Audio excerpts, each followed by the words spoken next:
two.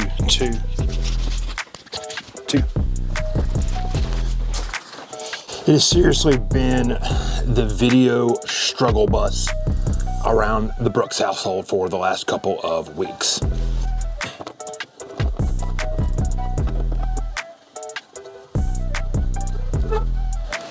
We're gonna need another light right there. We getting there? We're getting there? Somewhat. Like I said, this is the video struggle bus. Let's get the other lights going.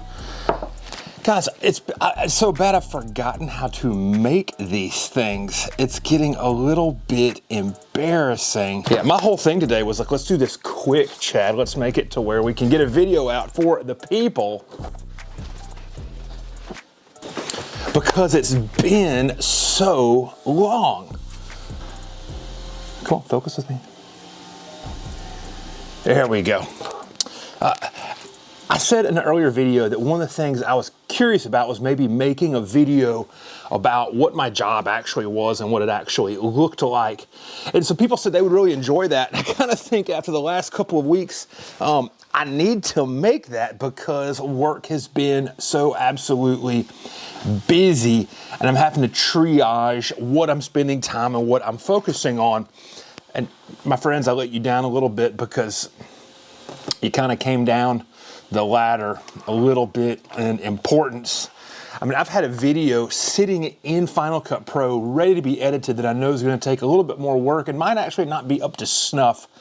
And this might not be up to snuff, but I feel like it's important enough just to kind of turn it loose. I was just going to put this little spiel at the beginning of that one and then try to work on that one today and realizing, no, that would take too long. Let's just film this, have a quick conversation about a book that I love to read every Lent that I think you should read. And then we'll just call it out there so we can get the video machine rolling again for the channel. So I'm a person of rhythms and I like to do things rhythmically. What that means is there's typically books I like to read during Advent. There's books I like to read during Lent. There's things I like to read at certain times of the year and I kind of cycle through them. I said I read it every year. I don't read it every year. Probably read it every 2 or 3 years. But every year during Lent, I want to read this book and I'm sharing it with you because it's a good book. But it also does something for the person who wants to explore Christian history and Christian theology a little bit more than the average bear. And it's this. It's St. Athanasius' biography in the life of Antony of the Desert. Now, Athanasius was a North African bishop in the 3rd century, and he wrote this biography about Antony of the Desert, who some call the first anchorite, which means hermit. So, quick thing, you know, as Christianity became more and more and more normalized, there were certain folks that really found its normalization to be problematic because they felt like it wasn't serious enough. Let's put it that way. This might be the easiest way to do it. And so Antony was one of many, and I don't know if he was like the first, because apparently in the book we find out that he was already meeting with an older man who was living as a hermit.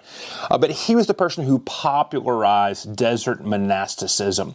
And this is a group of people, of men and women, we call them the Desert Fathers and the Desert Mothers, that moved to the deserts of North Africa and of like the Saudi Arabian Peninsula, that sort of thing, and began this rich devotional history. But also, if you're into any sort of more of a Pentecostal understanding of spiritual warfare, these are like your great-great-grandfathers. Antony will talk about having multiple meetings face-to-face with the devil and triumphing over him. And so St. Athanasius wrote a biography of Antony of the Desert. And as part of the biography, this is what's really cool. It's a short little book. I mean, you could probably, if you weren't trying to read this for like heavy retention, you could probably read this in a couple of days.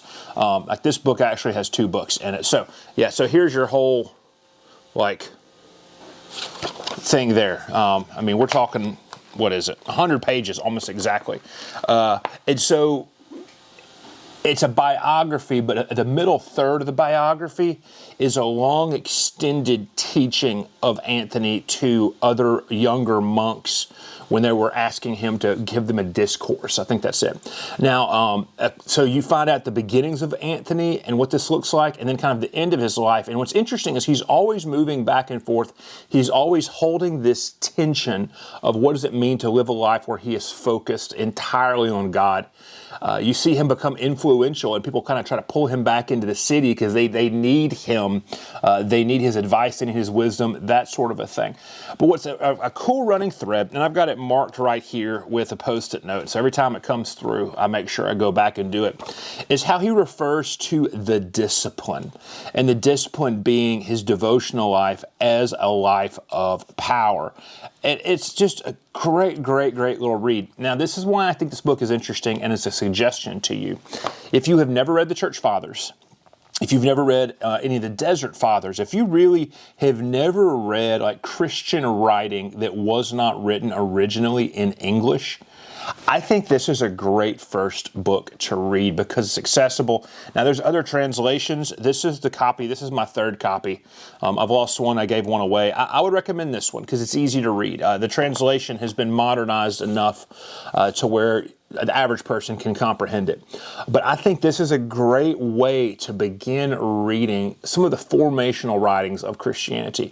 I know St. Athanasius was one of the people who was there for the Council of Nicaea, defining the Trinitarian view of God. These are the folks that really laid the groundwork for what we believe now. And I've said before in other videos, other things, for me, my awakening to realize that Jesus' resurrection wasn't done in 1955 was kind of like what kept me from some massive destructive deconstruction 20 years ago when I was in my early 20s. And I came across this book, I think, around that time for the first time, and I read it that way. And I did not have this good of a translation of it. So go pick this up on Amazon. I'll drop a link down below. But I think this is a great first book for anyone who's not read Church Fathers, not read the Desert Fathers, that sort of stuff, and can jump you into, more of a historic understanding of Christian spirituality. And the funny thing is, the way that you hear Antony talking will actually sound really familiar. So I'm Chad, and I'll be back in the next video, hoping to be sooner rather than later.